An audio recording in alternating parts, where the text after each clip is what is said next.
This is the Missouri River, sort of, and a lake that it's partly called the lake, partly called the river. I don't really understand.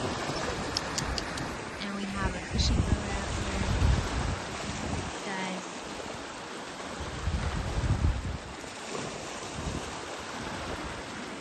And a very happy puppy.